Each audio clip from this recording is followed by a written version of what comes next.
On va essayer de faire un cours sur la période actuelle du calendrier hébraïque, comme on essaie souvent de le faire. J'essaie de partager avec vous et avec d'autres groupes aussi des choses qui concernent le vécu dans le temps sacré qui suit le fil du calendrier hébraïque. Et on est dans une période qui est très importante en fait dans le calendrier. On pourrait dire d'une certaine manière que toutes les périodes sont importantes parce que la vision du temps dans le judaïsme est une vision où le temps est précieux, le temps peut être rempli, mais pas simplement dans une manière de voir que time is money ou quelque chose comme ça, c'est pas ça. C'est qu'il y a quelque chose dans chaque moment, une bénédiction divine qu'on peut aller chercher, même si d'ailleurs, c'est pas toujours facile parce qu'il peut y avoir des bons jours ou des mauvais jours, comme le dit le roi Salomon dans l'Ecclésiaste, où il dit qu'il y a des Yemetov, des Yemera, des bons jours, des mauvais jours. C'est vrai qu'on n'a pas forcément que des bonnes choses extérieurement, du moins, qui nous arrivent. Je dis extérieurement parce que si on a un autre regard, on peut essayer justement de trouver le bien, et c'est justement ce qu'on essaye de faire, c'est-à-dire d'aller chercher quelque chose de positif dans toute situation, dans tout événement. Et le calendrier hébraïque est marqué, en fait, est rythmé par des fêtes, par des moments plus sacrés que d'autres, des moments qui sont plus joyeux, d'autres qui le sont moins. Mais pour autant, il y a toujours quelque chose à aller chercher dedans, toujours une source d'inspiration, quelque chose qui va nous faire grandir, qui va nous élever, nous hisser au-delà d'une condition première vers quelque chose qui va être plus grand, plus noble, qui va nous rapprocher d'Hachem et qui va faire que nous allons devenir plus des hommes et des femmes, évidemment. La période actuelle, c'est celle qui suit la fameuse fête de Pâques, de Pessah, dont on a déjà un petit peu parlé, je pense, ensemble, je ne sais plus, en tout cas peut-être dans les années précédentes. Mais la fête de Pâques, elle ne s'arrête pas à Pâques, elle ne s'arrête pas à Pessah. Elle continue après, c'est comme si elle ouvre un nouveau cycle, elle ouvre une nouvelle période qui va durer plusieurs mois et qui va être en fait vue comme une continuité de cette fête de Pessah, comme la suite. Alors d'abord, on va essayer de reprendre les choses pour que ce soit un peu clair pour tout le monde. La fête de Pessah, la fête de Pâques, elle est considérée comme la première de l'année. Vous qui vous intéressez souvent déjà aux lois du judaïsme, vous savez que normalement, Rosh Hashanah, le début de l'année hébraïque, c'est à peu près au mois de septembre-octobre, c'est-à-dire au début de l'automne. Et ça correspond dans le calendrier hébraïque à un mois qui s'appelle Tishri, dans lequel il y a effectivement ce qu'on appelle Rosh Hashanah, donc le premier jour de l'année, qui est suivi ensuite par Kippour, Sukkot, toutes ces fêtes qu'on connaît un peu pendant cette période de l'automne. Et puis, il y a le cycle du printemps qui commence avec la fête de Pâques. Mais dans la Torah, si vous lisez le Pentateuque, vous allez voir que cette fête de Pâques et ce premier mois, et ce mois où il y a la fête de Pâques, de Pessah, c'est considéré comme le premier mois de l'année. La Torah ne donne pas de nom spécifique au mois, elle les numérote en quelque sorte. C'est-à-dire qu'il y a le premier mois, le deuxième mois, le troisième mois. C'est vrai qu'on a quelques mots. Après ça, on a donné des noms aux mois, mais c'est venu beaucoup plus tard dans l'histoire. C'est à la suite des passages des enfants d'Israël à la fois en Bavel, en Babylonie et ensuite en Perse, qu'on a commencé à donner des noms aux mois. Jusque-là, les mois étaient nommés par leur ordre, par leur numéro, si vous voulez. Et donc, le premier mois de l'année, c'est le mois de Nissan, dans lequel il y a la fête de Pessah. On l'appelle Nissan, c'est ce terme qui a été pris ensuite, mais c'est, dans la Torah, il est appelé le premier mois de l'année. Cette fête de Pessah, elle marque, évidemment, vous le savez, la sortie des enfants d'Israël de l'Égypte. Et quand on dit l'Égypte, ça ne veut pas dire simplement un niveau physique, mais c'est aussi un niveau spirituel. C'est d'ailleurs essentiellement ça qui nous intéresse chaque année, puisque chaque année, on refait la fête de Pessah, pas simplement pour se souvenir d'un événement qui s'est passé il y a 3500 ans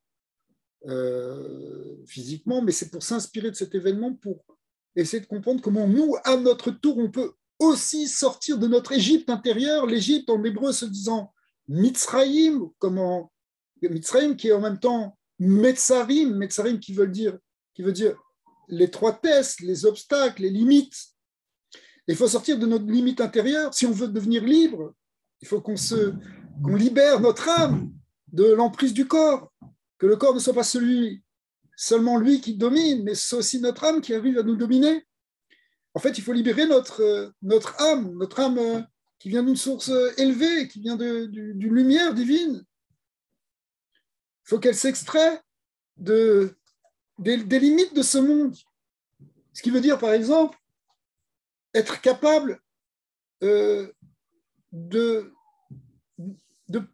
pas se mettre des limites mentales, des croyances limitantes qui vont nous empêcher d'avancer dans la vie.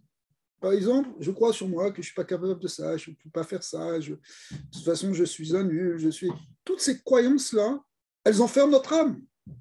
Parce qu'en fait, notre âme, elle a un pouvoir en fait réellement infini. Les limites que l'on a sont des limites qu'on se donne ou qu'on nous a données dans notre enfance, qui nous ont été inculquées, qu'on a construit au fur et à mesure des événements difficiles de notre vie.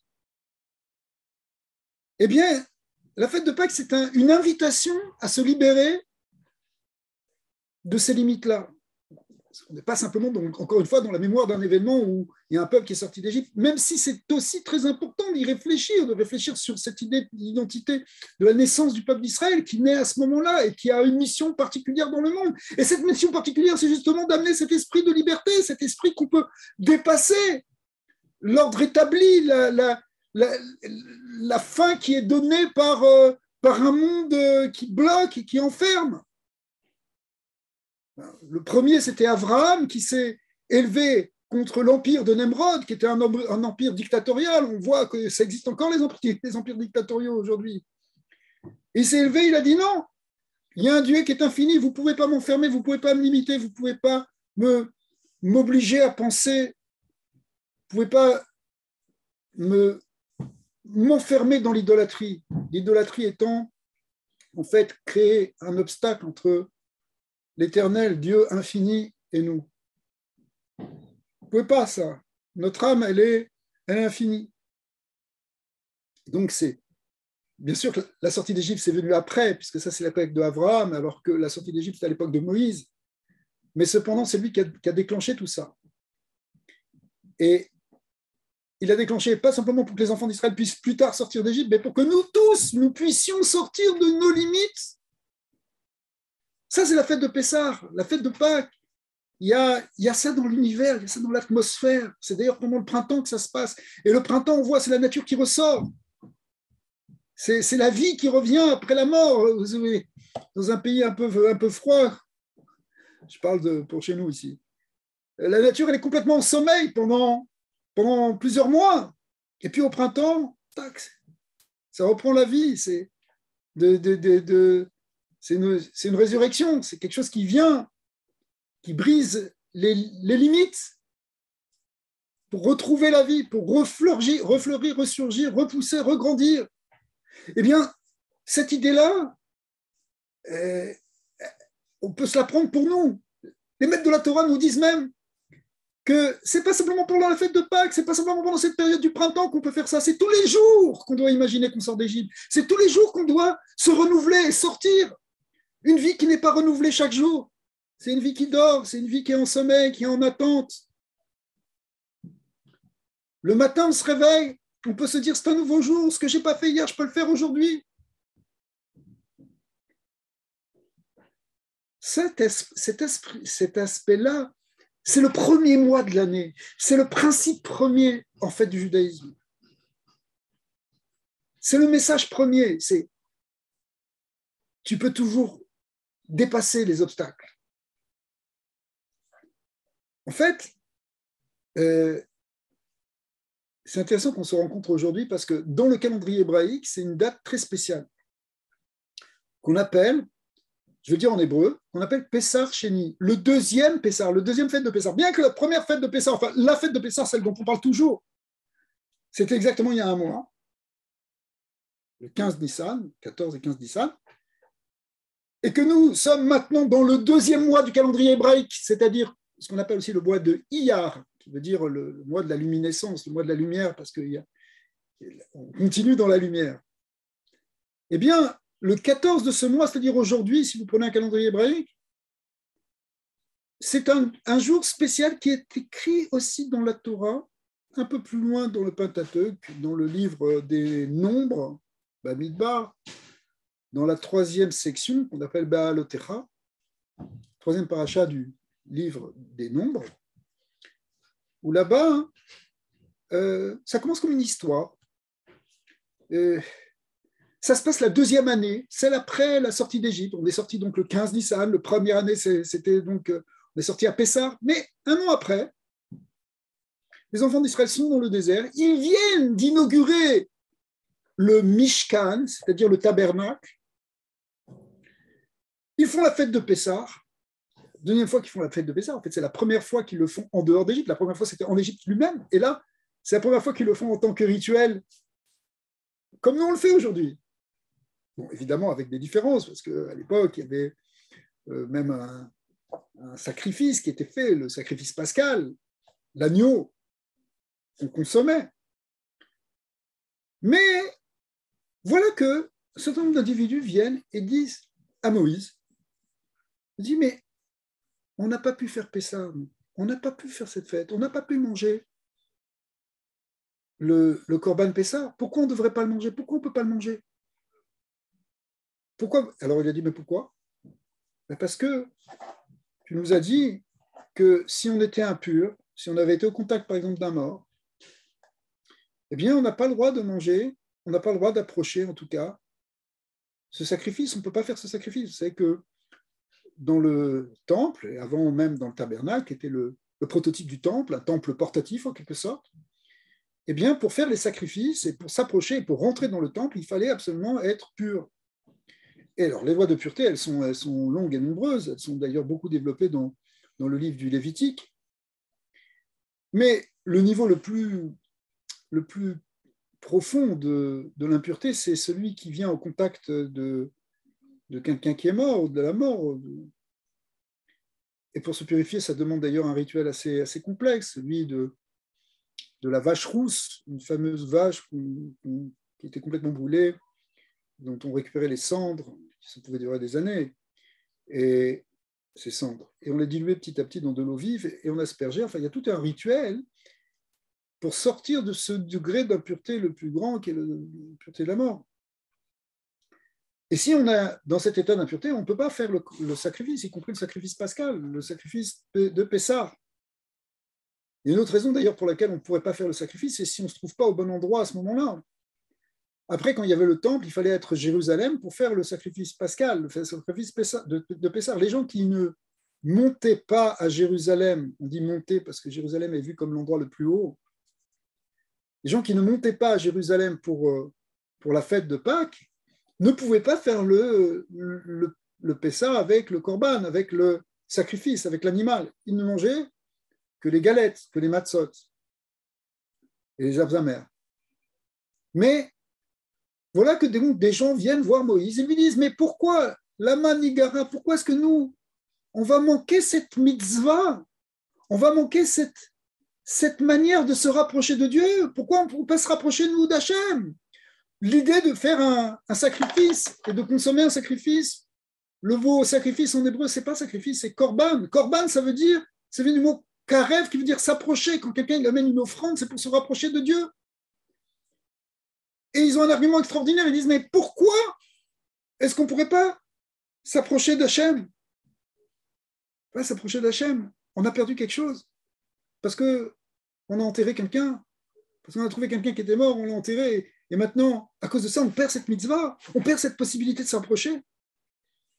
Moi, je dis, écoutez, j'entends votre argument, je vais demander à Hachem. C'est pratique quand on est Moïse, on peut demander à Dieu, qu'est-ce quoi?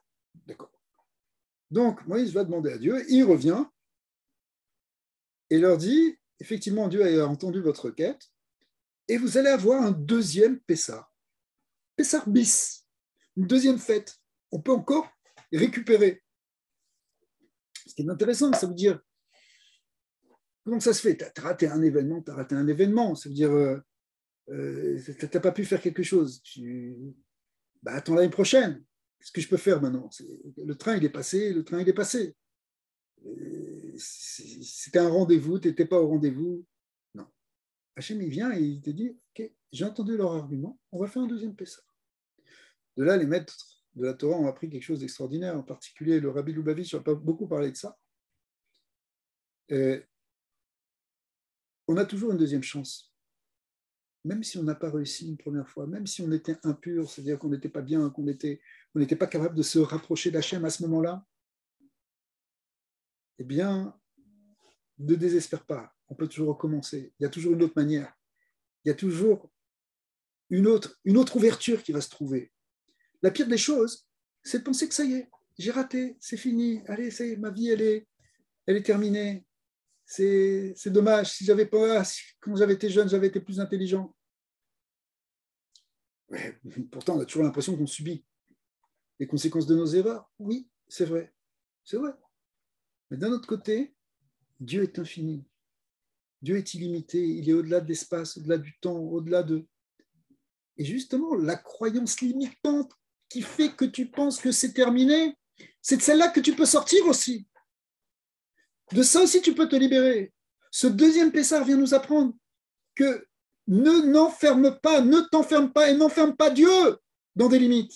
Parce qu'Hachem, il peut toujours te faire quelque chose. Hachem, il est infini. Il est au-delà du temps, encore une fois, au-delà de l'espace, au-delà de toutes les limites. Toi, ne te limite pas. Toi, tu peux sortir. Même si tu as raté, tu peux encore réussir.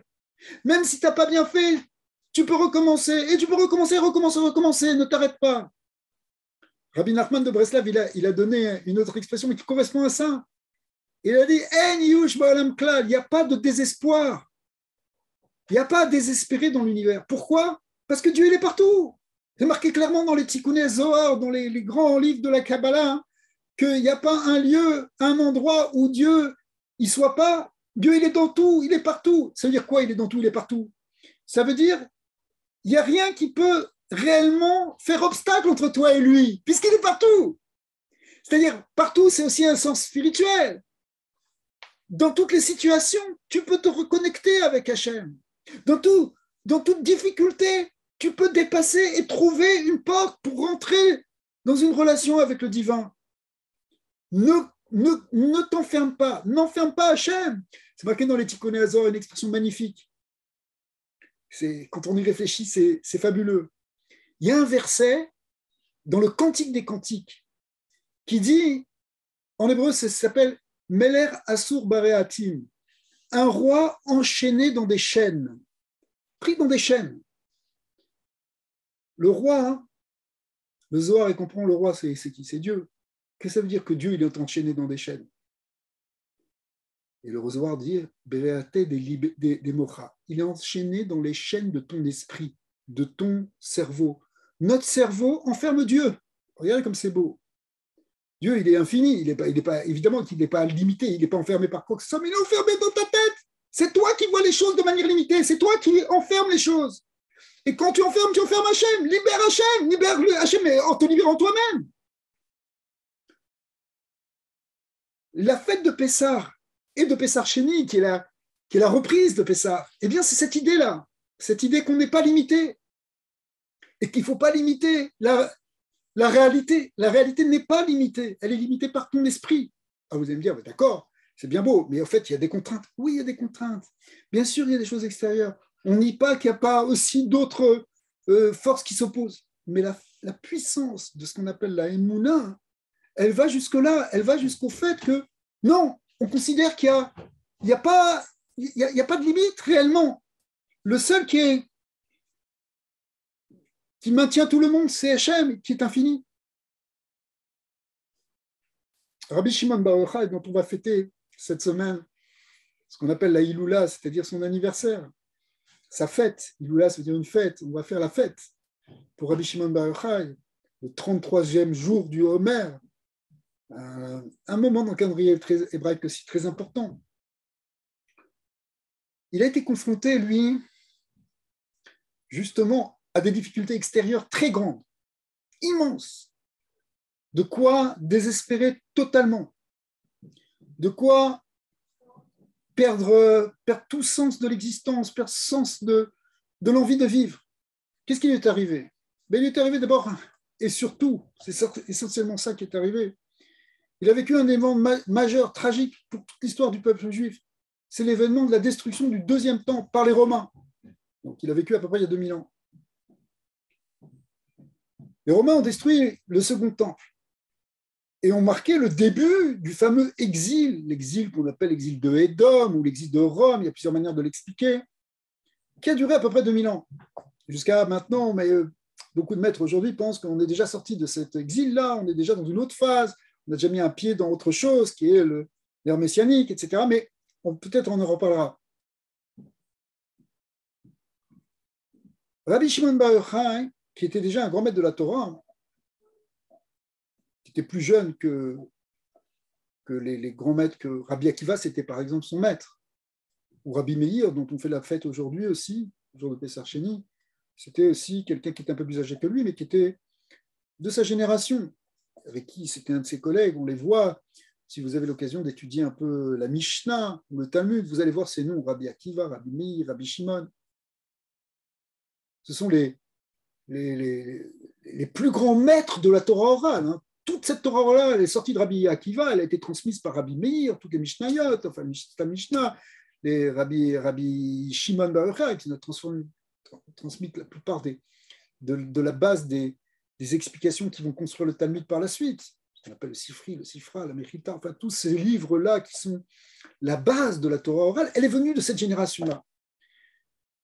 Rabbi Shimon Bar Yochai, une fois il était avec ses camarades, ses collègues, c'était des grands sages évidemment, de parler, et tout d'un coup ils ont une discussion sur cet exil qui est en train de commencer, et sur le fait que la domination elle est romaine. C'est les Romains qui sont venus et qui maintenant contrôlent la Judée, c'était déjà un peu avant la destruction du temple. Historiquement, c'est venu progressivement, etc., mais maintenant, ça s'est établi, tout est sous contrôle de l'Empire romain. Et comment voir la chose? Est-ce qu'il n'y a pas quelque chose de positif dedans? Finalement, c'est peut-être aussi pour le bien. Effectivement, Rome, ils amènent la puissance, mais aussi certaines cultures et surtout une capacité d'organiser le monde. L'Empire romain, il a quand même structuré une bonne partie du monde habité de l'époque qui fonctionnait, ça donnait un certain fonctionnement, ce n'était pas l'anarchie. Et donc, effectivement, une des personnes qui est là dit oui, quand même, ils construisent le monde, ces gens-là. Ils font des ponts, ils font des places publiques, ils font des thermes. Ça amène. Ils amènent des constructions, ça aussi, c'est peut-être ce qu'on appelle le tikkun haolam, ça arrange le monde.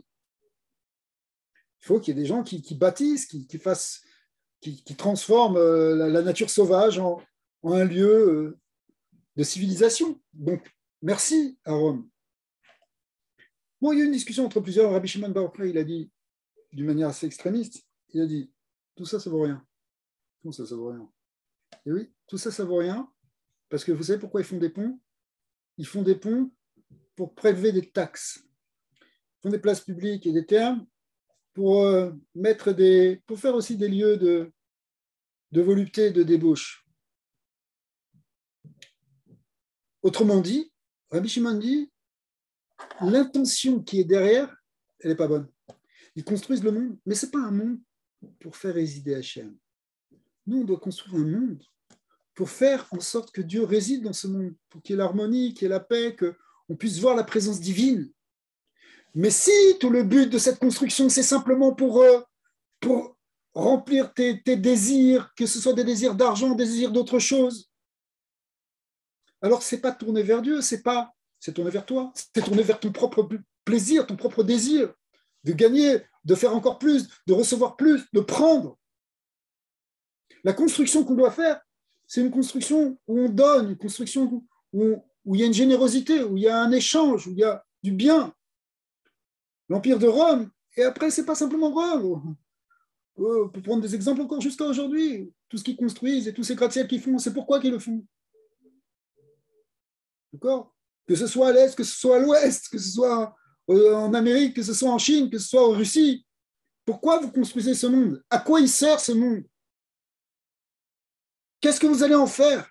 Est-ce que vous allez en faire un lieu de paix et de résidence de la présence divine où on va voir des hommes qui sont à l'image de Dieu, c'est-à-dire des gens qui seront dans la joie, dans la vie, dans le bien, dans l'amour du prochain, dans la spiritualité, dans la connexion avec le divin, ou est-ce que c'est simplement des gens qui travaillent comme des esclaves pour gagner de l'argent et qui gagnent, etc.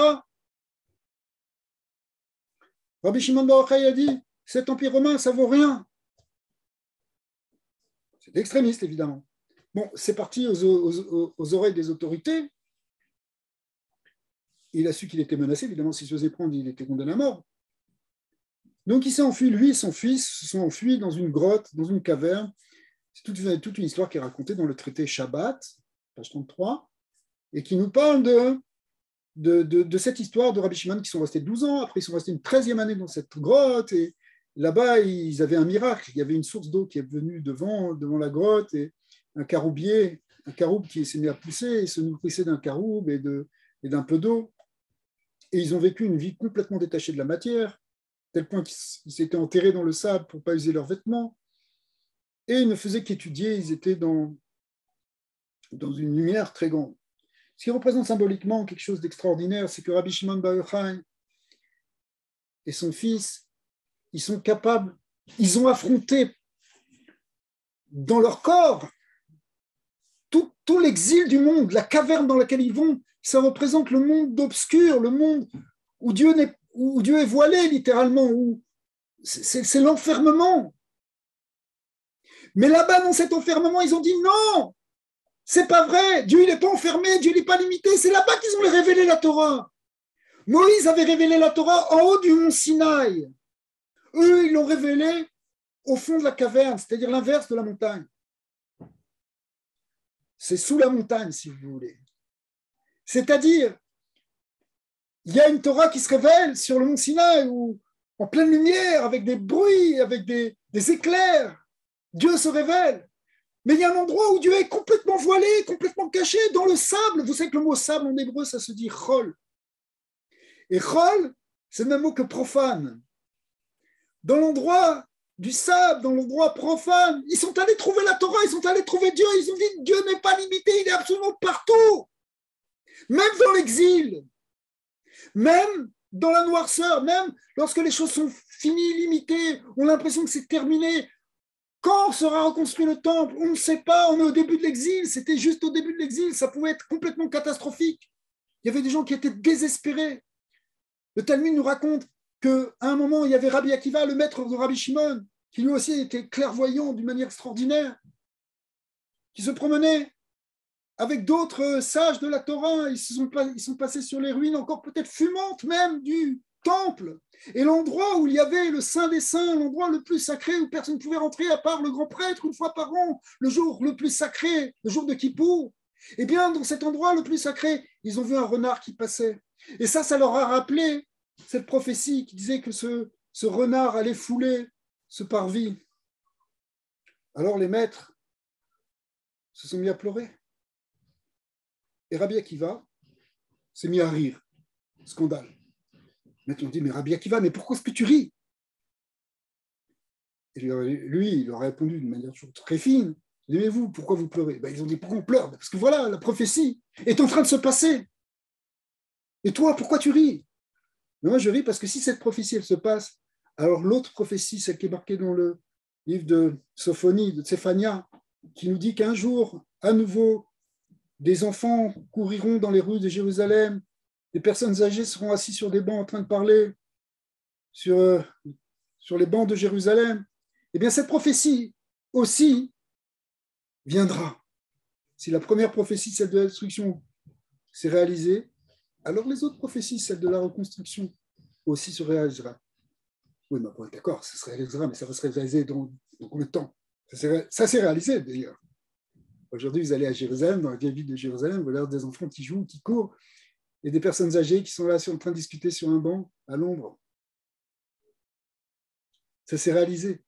Mais à l'époque de Rabbi Akiva, de Rabbi Shimon, on n'est pas là, on est au moment de la destruction. C'est normal que les maîtres y pleurent, parce qu'on va savoir quand est-ce que ça va arriver. Qui le verra? Est-ce que nos enfants le verront? Est-ce qu'on sera possible? Est-ce que dans 2000 ans, on existera encore? Est-ce que le peuple du juif ne sera pas complètement décimé? Est-ce qu'il ne sera pas anéanti? Est-ce qu'il ne sera pas assimilé? Est-ce qu'il ne disparaîtra pas de l'histoire? Est-ce que l'histoire du peuple juif ne sera pas enterrée dans les décombres dans les décombres d'une civilisation passée? Est-ce que l'hébreu ne deviendra pas une langue morte, comme on l'a vu pour le latin, le grec, comme on l'a vu pour l'Empire romain, tous les empires babyloniens, l'Empire perse, l'Empire égyptien? Qu'est-ce qu'il en reste? Il reste des vestiges, il reste de l'archéologie. Peut-être que ça va nous arriver, alors on pleure pour ça. Rabbi Akiva dit non, Dieu est infini, Dieu est illimité, il a promis, il le fera. Rabbi Shimon bar Yochai, qui était son principal élève, a repris ce flambeau. Et même lorsqu'il est arrivé, lui, et qu'il a vécu à son niveau personnel tout cet exil, puis pendant 12 ans qui représentent un cycle, comme les 12 mois de l'année, ça représente tout un cycle. Il a vécu en réalité toute l'histoire dans cette grotte, mais dans cette grotte-là, il a transformé l'obscurité en lumière. Il a été capable de dire non, Hachem est infini. Cette force-là, chers amis, elle est très importante parce qu'on a besoin de vivre ça. Parce que nous tous, on est confrontés à des difficultés, à des obstacles, aux peines de la vie. Mais cette capacité de dire non, il y a encore un espoir. Non, c'est pas vrai. Je n'enferme pas Dieu dans les croyances de mon cerveau. Hachem, il peut toujours tout faire. Hachem, il est totalement infini. Ça, c'est la vraie base de la croyance juive qui a été dévoilée en premier par Abraham. Abraham Avinu, il est venu contre le plus grand obscurantisme de l'époque, le premier grand empire. Vous savez que le Midrash nous dit que le premier grand empire, il y en a eu plusieurs après, on parle de 10 empires, mais le premier grand empire, c'était l'empire de Nemrod, à la suite de la tour de Babel. La tour de Babel, c'était un système totalement totalitaire. Nemrod, c'était un dictateur sans fin. Beaucoup plus encore que tous ceux qui ont suivi, et pourtant il y en a eu. Et Abraham se dit, non, j'y crois pas à ce mensonge. Je crois qu'il y a une vérité, c'est qu'il y a un Dieu infini qui crée l'univers, qui maintient l'univers, qui dirige l'univers. Et cette croyance-là, c'est elle qui a permis au peuple juif de traverser tout l'exil. C'est pour ça que Rabbi Shimon bar Yochai, qui avait cette croyance de manière totale, complètement, de manière intégrale, c'est pour ça qu'il a l'air extrémiste, il dit, moi les Romains, je ne les calcule pas, parce qu'ils n'existent pas au fond par rapport à Dieu. Ils sont simplement, c'est des gens qui ont besoin de pouvoir, qui ont besoin d'étendre leur empire, qui sont venus là, ils pouvaient rester tranquilles en Italie. Pourquoi ils sont venus là? Ils sont venus parce qu'ils veulent prendre, ils veulent gagner, ils veulent prendre de l'argent, ils veulent prendre des trucs, ils veulent avoir plus de plaisir. Mais ils ne cherchent pas à libérer Hachem dans ce monde. Mais Rabbi Shimon, qui a été capable de faire ça et de vivre ça, et de le vivre avec force, avec joie, avec lumière, il a été capable de dire, c'est marqué dans le traité Shabbat, toujours du Talmud de Jérusalem, de Babylonie, que Rabbi Shimon dit, s'il y a 2 personnes dans ce monde qui peuvent faire tenir le monde jusqu'à la Géoula, jusqu'au Mashiach, c'est mon fils et moi, et s'il n'y en a qu'un seul, c'est moi. Ça a l'air d'être presque orgueilleux de dire ça. Il est capable de dire que grâce à son mérite, le monde peut tenir. Mais qu'est-ce que ça veut dire? Ça veut dire que parce qu'il a eu cette force, cette croyance, cette puissance de donner sa vie pour Hachem de manière totale, eh bien, finalement, il a libéré Hachem, il a libéré ce côté infini de Dieu. Malgré tous les obstacles, malgré toute l'épaisseur, toute la densité de l'obscurité qui venait alors, il a été capable de la déchirer pour nous amener jusqu'à la Géoula. Voilà, ça c'est ce qu'on voit actuellement, dans cette période-là de Pessar et qui suit Pessar, on est dans cet esprit-là. On essaye de se libérer, on essaye de trouver cette force de la lumière pour rejeter l'obscurité. Puisqu'on a parlé de Rabbi Akiva et de Rabbi Shimon, le traité de Yevamot, un autre traité talmudique, raconte l'histoire de Rabbi Akiva, qui était un très très grand maître. On l'a compris, puisque toute la Torah finalement orale, elle va passer par lui, à tel point que Moïse lui-même, à qui Dieu lui a donné la vision de toutes les générations, a vu les générations de Rabbi Akiva, et quand il a vu Rabbi Akiva, il a dit, mais pourquoi tu ne donnes pas la Torah par Rabbi Akiva, il est tellement grand. Dieu lui a dit, non, ça c'est comme ça que c'est venu dans mon... C'est ma décision. En réalité, Rabbi Akiva, il était tellement grand. La Gemara, donc, dans Yevamot, nous raconte qu'il avait une tellement grande yeshiva, il avait 24 000 élèves. 24 000 élèves, c'est énorme, c'est beaucoup. Même aujourd'hui, avec Internet, c'est difficile d'avoir 24 000 élèves. Alors, imaginez à l'époque. Et ce n'était pas simplement 24 000 élèves simples, c'était tous la crème des maîtres d'Israël, c'était les plus grands sages, les gens qui étaient investis dans la Torah jour et nuit, qui avaient une connaissance beaucoup plus grande que tout ce qu'on peut imaginer d'ailleurs. Et donc, Rabbi Akiva avait 24 000 élèves. Et puis, le Talmud nous dit qu'il y a eu une épidémie à cette époque-là. Une épidémie qui a décimé en quelques semaines, en fait, toute cette grande yeshiva, toute cette grande école, toute cette académie talmudique a été décimée par une épidémie. Bon, les épidémies, maintenant, on sait ce que c'est. Là, c'est une épidémie qui était terrible.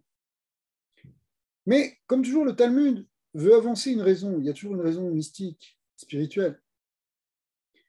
Et le Talmud nous dit, la raison, c'est que les élèves de Rabbi Akiva ne se marquaient pas, ne s'honoraient pas, ne faisaient pas preuve de ce qu'on appelle en hébreu le kavod. Ils ne se donnaient pas du respect. Alors, parce qu'ils n'ont pas manqué de respect, à cause de ça, ils sont morts. Bon, ça pose plusieurs questions, parce que pourquoi on mourrait parce qu'on manque de respect à quelqu'un? Et deuxièmement, qu'est-ce que ça veut dire des maîtres de la Torah à tel point, tel qu'ils ils se manquaient de respect? On n'imagine pas, c'est quoi? C'est des voyous, c'est des gens sans éducation qu'on parle. Parce que ça, le Talmud nous présente comme si ce n'était pas simplement 24 000 élèves, mais c'était 12 000 paires d'élèves. Vous savez, dans une des manières d'étudier la Torah, c'est de l'étudier en binôme, c'est-à-dire avec un compagnon d'études. Ça permet d'échanger, que ce ne soit pas simplement qu'on soit seul à réfléchir, mais qu'il y ait un échange. Et dans cet échange, apparemment, il y avait quelque chose qui ne passait pas, un problème de respect. Les commentateurs, ceux qui ont réfléchi à ce traité, signalent que, en réalité, c'est pas que il se manquait réellement de respect au sens où nous on comprend. Ouais. Ils se manquaient pas vraiment de respect. Ils étaient au contraire ils étaient dans la Torah, donc tu écoutes. Mais il y a quelque chose de plus fin dans ce manquer de respect, c'est que peut-être certains disent que peut-être bon, tu sais, quand quelqu'un il parle avec toi, des fois tu peux dire ouais, mais je sais ce qu'il va dire, je comprends, ça va, n'insiste pas, j'ai compris. C'est un peu un manque de respect parce que, écoute, il a peut-être quelque chose à te dire que tu n'as peut-être pas entendu encore. Ouais. Alors, toujours est-il que c'est considéré, en tout cas à leur niveau, c'était quelque chose de très fin, mais à leur niveau, c'est considéré comme un manque de kavod, de respect. Maintenant, pourquoi est-ce qu'une épidémie les a emportés?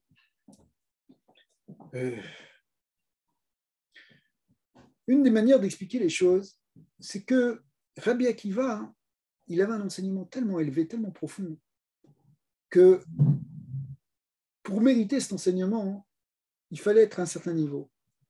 Un des enseignements simples, pourtant, mais tellement difficile peut-être à réaliser, c'est ce qui est ramené partout dans les enseignements. C'est qu'une des choses que Rabbi Akiva a dit, c'est qu'il a dit il y a un grand principe dans la Torah, ce qu'on appelle Klal Gadol. Un grand principe dans la Torah, c'est Ve'afta l'eracha kamocha, tu aimeras ton prochain comme toi-même. C'est un des versets du Lévitique, dans la parashat Kedoshim. Rabbi Akiva a dit, ce verset-là, c'est le grand principe de la Torah, parce que s'il n'y a pas ça, il n'y a pas de Torah. Quand tu dis les enfants, les élèves de Rabbi Akiva, ils se manquaient peut-être un peu de respect, peut-être qu'ils n'étaient pas complètement dans l'amour du prochain. Même s'ils étaient dans l'amour du prochain, ils n'avaient pas compris complètement ce que voulait Rabbi Akiva quand il disait que c'est un grand principe, que ça c'est le klal de la Torah, ça c'est la loi première générale de toute la Torah. Tout le reste, après, ça va être, comme disait Hillel, c'est comme une explication de ça. C'est-à-dire que s'il manque ça, si l'amour du prochain il n'est pas travaillé jusqu'au bout, toute ta Torah, elle ne vaut rien. À leur niveau. Elle ne vaut rien, oui, parce qu'elle va s'appuyer sur quoi? Elle va s'appuyer sur quelque chose forcément d'un peu égoïste. Et si c'est un peu égoïste, eh ben, tu retombes dans la critique qu'avait Rabbi Shimon pour les Romains, que tout ce qu'ils font, c'est pour eux. Alors toute ta Torah, c'est pour toi que tu l'as fait. C'est pour toi que tu étudies, c'est pour devenir plus grand, pour t'améliorer, peut-être pour toi, mais tu ne penses pas encore à l'autre. Pour l'autre, il n'est pas comme toi, il n'est pas à ton niveau. Tu lui manques de respect quelque part. Parce que tu te vois autrement, tu te vois séparé, tu penses à toi et tu ne penses pas à l'autre. Ça, c'est très difficile à travailler. On a tous à travailler sur l'amour du prochain. Être capable d'aimer son prochain comme soi-même, c'est quelque chose qui est énorme. Le Baal HaTanya explique que pour arriver à ça, il faut comprendre qu'on vient tous d'une même source. Il n'y a pas d'autre solution. C'est-à-dire, si tu commences à comprendre qu'à moi, il y a les autres, il y a toi, évidemment, occupe-toi de toi en premier. Mais si tu penses, et d'ailleurs, il y a des lois qui font qu'il faut aussi s'occuper de soi, mais pas d'une manière égoïste, c'est ça le paradoxe. Mais si tu penses qu'on vient tous d'une même source, qu'on est tous unis dans la source, au niveau des âmes, qu'on est tous une même âme finalement, alors lui ou toi, finalement, c'est la même chose, on vient tous de la même chose. Donc, à ce moment-là, tu peux vraiment commencer à aimer ton prochain comme toi-même. Parce que l'autre et toi-même, c'est lié. Bien sûr, c'est des corps différents, c'est des gens différents, mais dans la source, dans l'essence, c'est une seule chose. Dans l'âme, c'est une seule chose.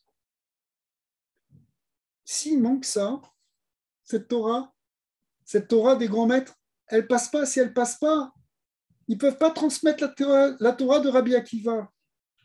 Ils n'étaient pas capables de transmettre la Torah de Rabbi Akiva. Ils sont partis, cette génération est partie. Talmud continue là-bas et il nous dit qu'après ça, Rabbi Shimon a pris 5 élèves. Il est passé de 24 000 à 5. Donc, a priori, il a reconstruit avec... c'est vraiment une diminution. Oui, une diminution, sauf que ces 5 élèves vont être les 5 élèves majeurs qui vont transmettre toute la Torah orale, toute la Torah de Rabbi Akiva, tout ce que vous allez voir. Comme on disait tout à l'heure, on parlait de la Mechilta, du Sifri, de la Mishnah, de la Braïta. Tout ça, ça vient, tous ces grands livres de la base de la Torah orale qui vont fonder le Talmud, ça vient de ces 5 élèves, selon l'enseignement qu'ils ont reçu de Rabbi Akiva. Le préféré de tous, celui qui était le plus élevé, c'était Rabbi Shimon bar Yochai. Même si Rabbi Meir, qui était le plus grand, au sens où il a reçu l'ordination en premier par Rabbi Akiva, et c'est lui qui nous a transmis la Mishnah, enfin toutes les Mishnahot où il n'y a pas de nom, c'est Rabbi Meir. Malgré tout, Rabbi Shimon bar Yochai, Rabbi Akiva a dit, lui c'est ma trouma, c'est le meilleur de ma Torah. C'est mon prélèvement.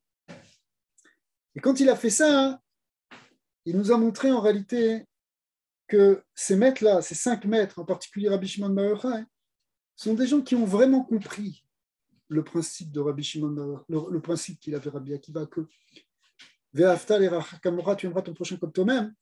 C'est ça le grand principe de la Torah. Ça, eux, ils l'ont intégré. Lui, il l'a intégré. Il a dépassé totalement son moi, totalement son yesh. Il ne vit pas pour lui.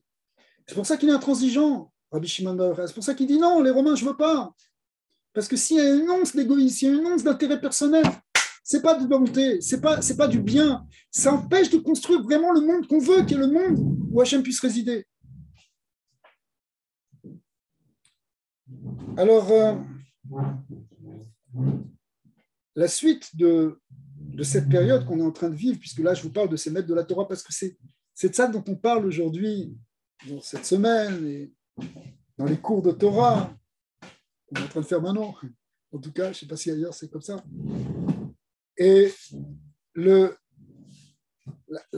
ce que ça peut nous transmettre, c'est cette capacité de comprendre qu'on n'est pas limité, qu'il y a toujours une possibilité de dépasser et de dépasser notre égoïsme, de dépasser notre enfermement,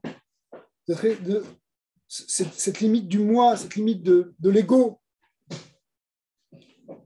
Tout ça, ça s'inscrit dans quelque chose qui va nous permettre d'arriver à la fête prochaine, la prochaine fête qui va être dans un mois, même pas dans un mois maintenant, c'est dans 3 semaines, qui va être la fête de Shavuot, la fête du don de la Torah. Parce que pour recevoir la Torah, c'est-à-dire pour avoir cette connexion véritable avec Dieu, il faut faire ce travail en soi. C'est un moment où on peut faire un travail, et je pense que ça peut être une inspiration universelle.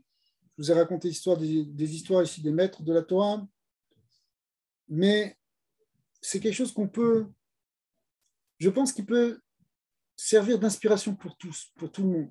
Les Bnei Noirs, partout dans le monde, on peut comprendre cette idée-là, premièrement, d'arrêter avec nos croyances limitantes et arrêter d'enfermer la réalité dans notre vision étroite.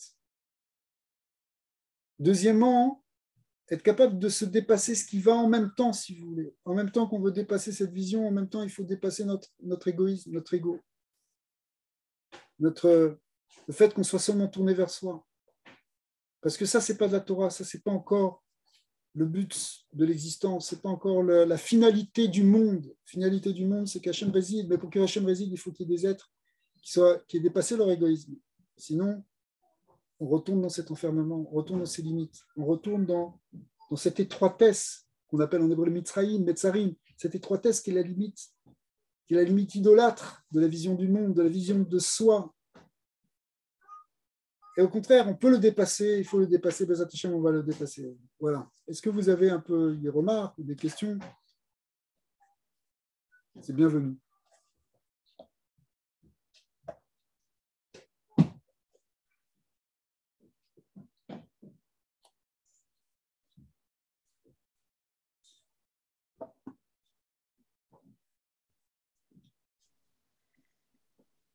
Pas forcément, vous n'avez pas trop de remarques. Bon. Oui, bonjour Rav. Merci beaucoup pour ce que vous nous avez enseigné. Je voulais savoir le don de la Torah. Il a été reçu donc au mont Sinaï. Oui.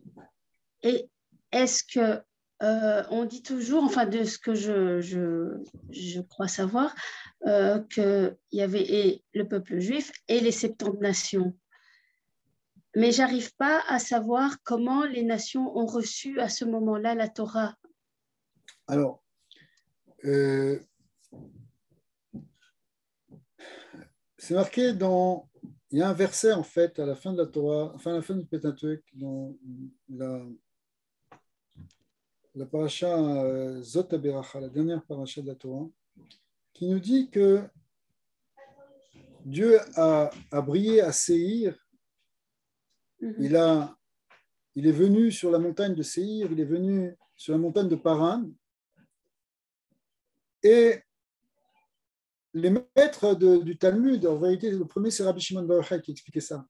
Mais il nous explique que Dieu a proposé la Torah aux nations. Il a proposé à Esav, il a proposé à Ishmaël, il a proposé à Moab. Et les trois ont demandé chacun leur tour, c'est le Talmud rentre dans les détails, ils ont demandé qu'est-ce qui a marqué dans la Torah.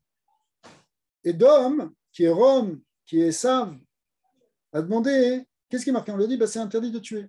Il est interdit de tuer. Mais moi, toute ma bénédiction, elle vient, qui a été donnée dans sa bénédiction, ce qu'il a reçu Esav, c'est tu vivras par ton glaive, par ta force. Va enlever une arme tu ne peux pas lui enlever. C'est dans la mentalité de certains. Peut-être il y a certains peuples qui sont plus comme ça, qui sont plus guerriers, qui ont besoin de ça pour se défendre. Ils pensent que la vie, c'est un combat, c'est une guerre. C'est une guerre contre des ennemis. Il faut vivre avec ça. Tu m'empêches de tuer. Je ne comprends plus. Tu ne peux pas. Regardez aujourd'hui, on va citer personne, mais regardez en Russie. On avait fait, je pense, il y a un mois ou deux, quand ça a commencé la guerre en Ukraine, on avait fait à ce sujet-là sur l'interdit de tuer. L'interdit de tuer, c'est très, très secondaire. On n'en parle pas de l'interdit. Poutine, il n'a pas de problème avec l'interdit de tuer. Pour lui, ce n'est pas interdit. Pourquoi? Parce que c'est ça la vie. Parce que si tu ne gagnes pas, si tu n'emportes pas, si tu n'es pas plus fort, si ce n'est pas toi qui domine, c'est toi qui vas te dominer. Donc vivre, c'est comme ça. Regardez dans la nature sauvage. Si toi, si l'animal, il se bat pas, c'est lui qui va te manger. Donc Esav, il a dit non. Ishmaël, on lui a proposé. Il a dit, mais moi, dans ma bénédiction, c'est marqué que Yadobakol, sa main sera sur tous. Certains qui disent, si c'est pas toi qui voles, c'est toi qui vas te voler. Il faut être plus malin que les autres. La mafia, ils réunissent les deux. Ils ont fait ça. Un des principes de la mafia, c'est de dire, de toute façon, il y a du mal dans le monde. Il y a des gens qui vont profiter des autres, autant que ce soit nous. Si c'est pas toi, c'est toi qui vas être la victime, bah, tant pis pour toi. De toute façon, il y aura toujours des méchants. Alors, sois toi du côté des méchants. Au moins, c'est pas toi qui te fais avoir, non? Donc, c'est un beau principe dans la vie. Alors, ces gens-là, ils ont dit, c'est marqué dans la Torah, tu ne peux pas voler. Alors, moi, je ne peux pas.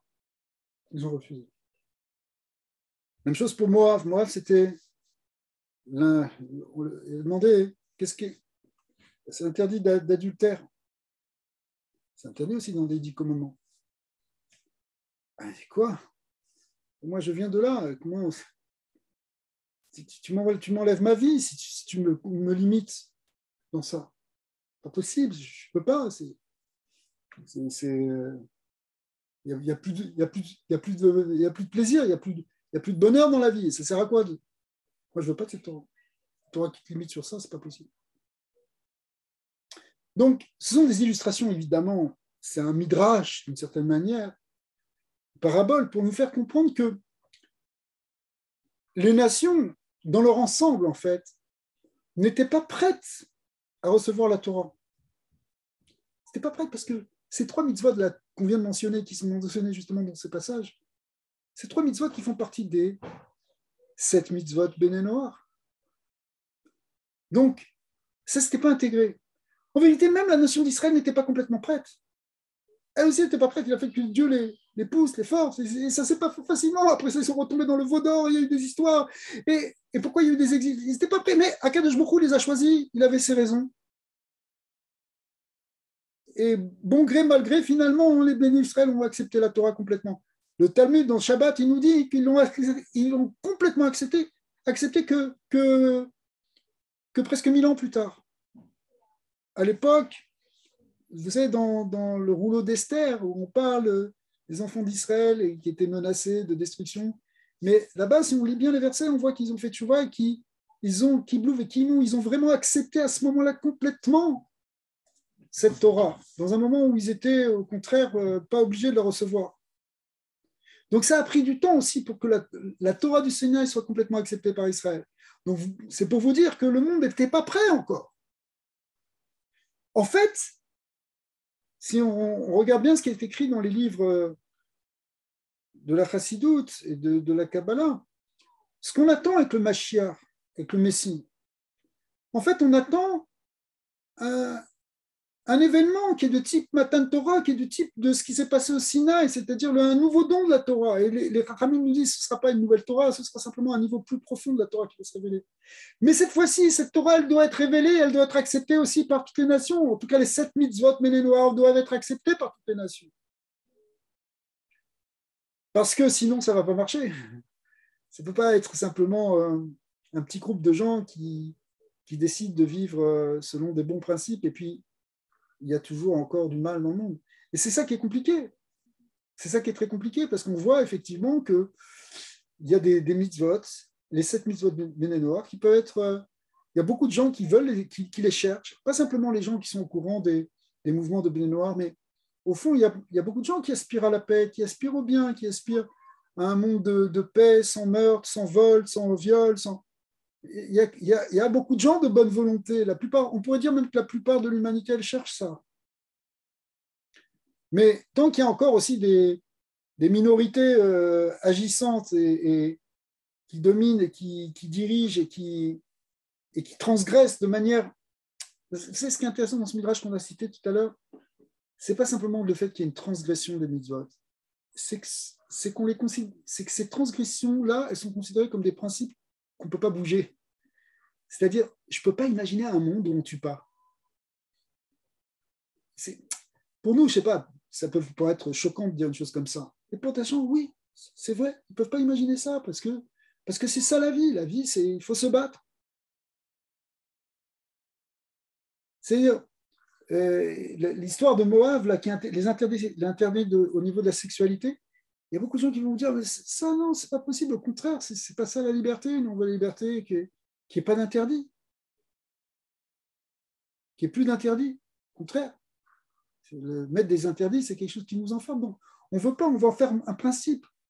On va le mettre dans les lois.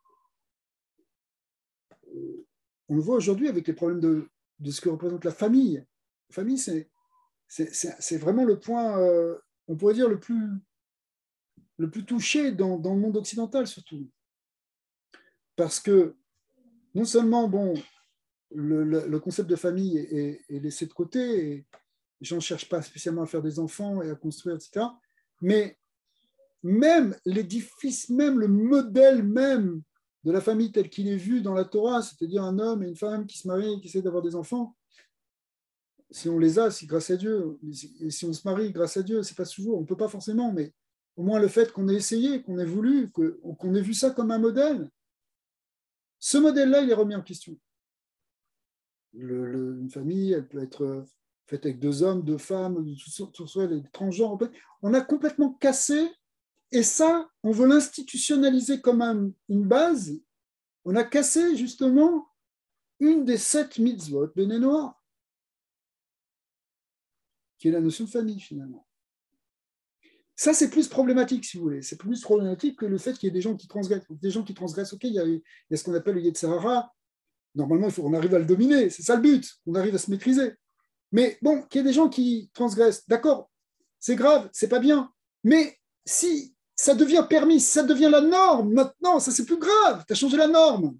Bon, ça on a déjà parlé plusieurs fois, mais parce que c'est essentiel en fait, c'est ça le vrai combat qui se joue, c'est ça qui menace vraiment l'humanité, parce que lorsqu'on change les normes, on va dire quelque chose d'un peu fort, c'est que lorsqu'on change les normes, la norme de ces 7 principes qui sont les 7 mitzvot Béné Noir, lorsqu'on la change cette norme-là, on met en péril l'humanité. C'est ce qui s'est passé à l'époque de Noé, où on a changé la norme. On a dit non, c'est permis de faire ci, de faire ça. C'est permis. Tu mélanges toutes les forces, l'eau elle est tombée. C'est-à-dire tu as amené un maboule, un déluge, c'est-à-dire le monde retombe dans le chaos. Parce que tu enlèves les fondements, tu enlèves les principes. C'est comme si tu casses, alors tout l'édifice il est en péril.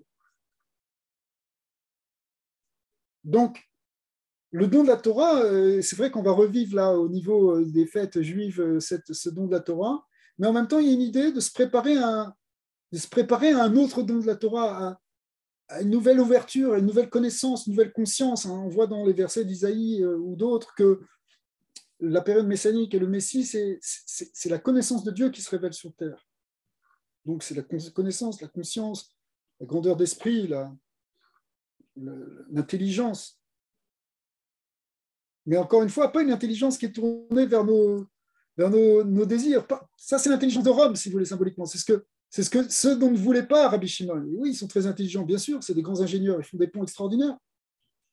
Mais ces ponts, c'est pourquoi faire? C'est uniquement par désir de gagner de l'argent. Alors, qu'est-ce qu'on a gagné?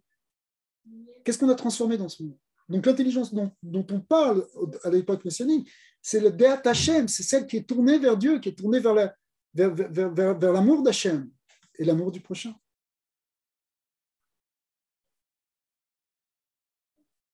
Alors c'est vers ça, c'est à ça, c'est sur ça qu'il faut qu'on travaille.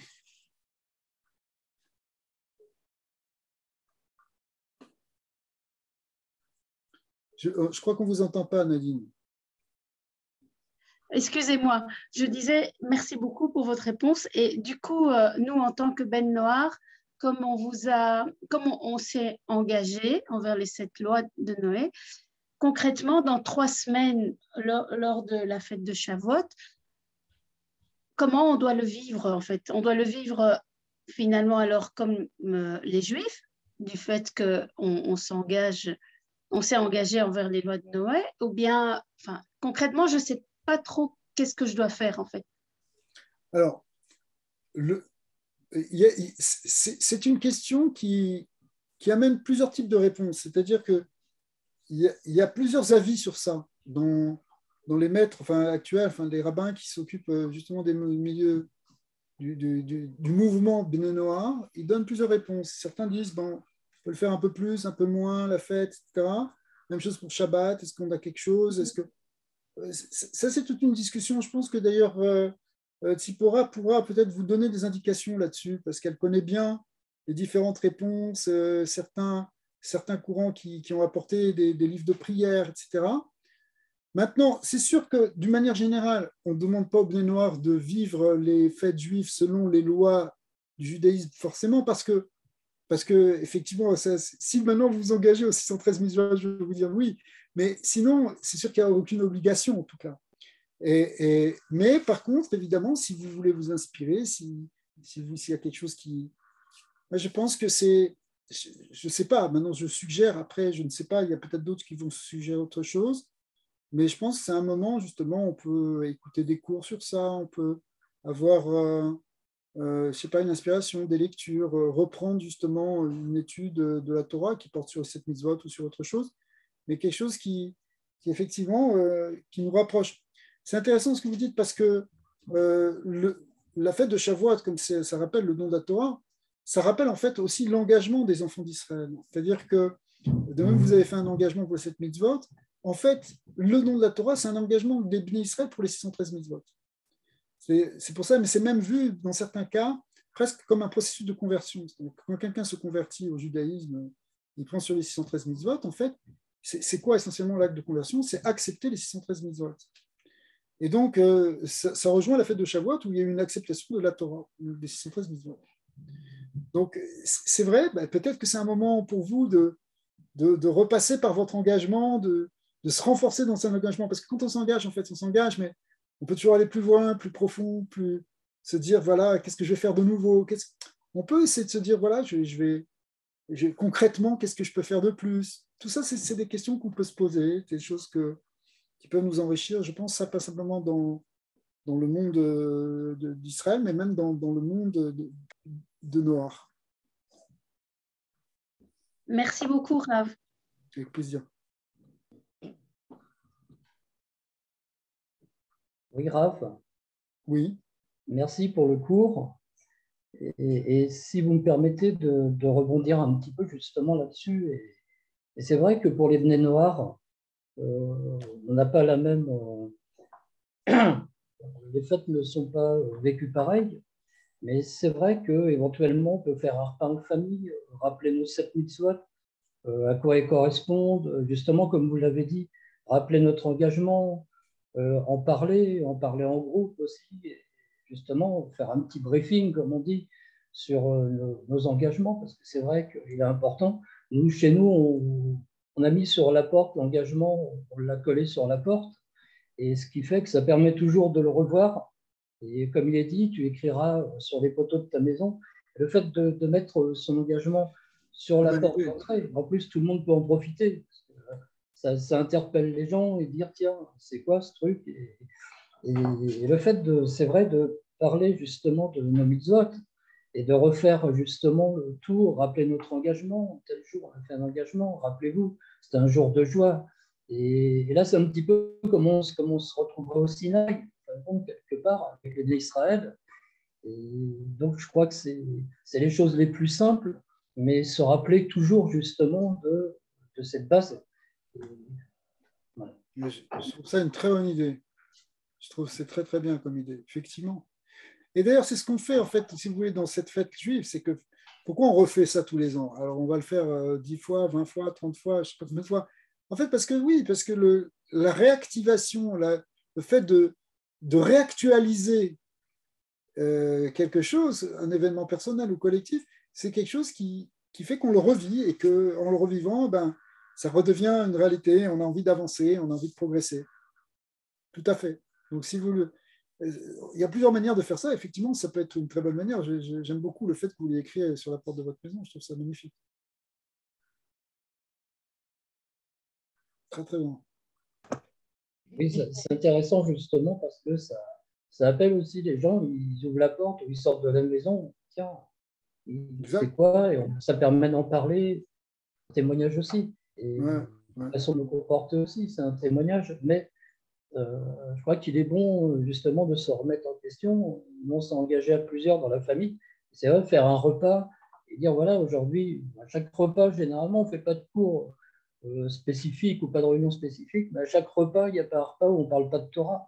Et Bravo. donc, ça vient toujours dans des discussions sur un événement. Et donc, je crois que c'est ça l'entretien, justement. Et comme votre cours résume très bien, en fin de compte, c'est Hachem, il est toujours là, toujours présent et toujours parmi nous. Et c'est vrai que quand on parle d'Hachem, il y a la Shekhinah, il y a la présence d'Hachem. Et le fait de le glorifier comme ça, et d'en parler, de parler de la Torah, c'est très, très important. C'est par la parole, parce que Hachem, il nous a donné la parole. Et le fait aussi qu'on sait que Hachem, il est par la pensée, je vais au travail, je marche, Hachem, il est toujours là, partout dans toutes mes actions. C'est ce qui me permet d'élever la matière aussi. Et donc, je crois que c'est très important. Tout à fait, tout à fait. Tout à fait, bravo. En fin de compte, je voudrais intervenir par rapport aux fêtes juives, la question qui a été posée par rapport aux fêtes juives. Je pense que beaucoup de Bnei Noach fréquentent les synagogues et c'est mon cas. Et donc, moi, tous les Shabbats, je vais à la synagogue et je participe à l'étude de la paracha de la semaine, quoi. Et quand il y a des fêtes, il y a très souvent des études sur le sujet de la fête et c'est très pratique, ça ne demande pas beaucoup d'efforts. Aller à la synagogue au moment où ça se passe et c'est ce qu'il y a de mieux adapté. Et là où je vais à la synagogue, les Bnei Noirs sont très appréciés et ça arrive même pendant l'étude que le rabbin s'arrête et me demande l'avis des Bnei Noirs sur le sujet, quoi, devant tout le monde à la synagogue, quoi. Écoutez, personnellement, je trouve ça magnifique. Je trouve ça très bien. Ouais. En ce qui me concerne, moi, je trouve ça très bien. Bravo. Bravo, je vous encourage. On est pour tout ça.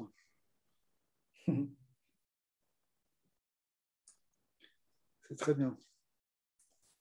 En fait, déjà pendant tout ce temps du conte du Homère, on a autant dans le groupe Facebook que dans le groupe WhatsApp, tous les jours, c'est dans le site Rabad, il propose un travail sur nos midotes. Oui. Donc nous, on ne le fait pas bien sûr dans le cadre de l'obligation du conte du Homère, tout le monde a bien compris, puisque j'intitule ça en fait travail sur nos midotes, et chaque jour, en fait, chacun peut travailler sur lui-même en union en fait avec le peuple juif, on avance comme ça jusqu'à Shavuot. Et c'est vrai que quand il y a des fêtes ou quand il y a des événements en général, on publie autant dans le Facebook que dans le WhatsApp des cours, autant sur la signification de la fête. Et d'ailleurs là, on va avoir aussi la semaine prochaine le cours avec le Rav Yonah, nous fait tous les mois, le Rav Yonah Gertman du consistoire de Nice, nous fait tous les mois un cours sur le travail des midot aussi. Pendant toute l'année, tout le temps, il fera ça, à partir d'une étude du livre de la Genèse. Donc, c'est très intéressant parce que c'est à la fois une étude de la Genèse, un approfondissement de la Genèse que les Bnei Noirs peuvent approfondir, et puis un travail sur nous-mêmes.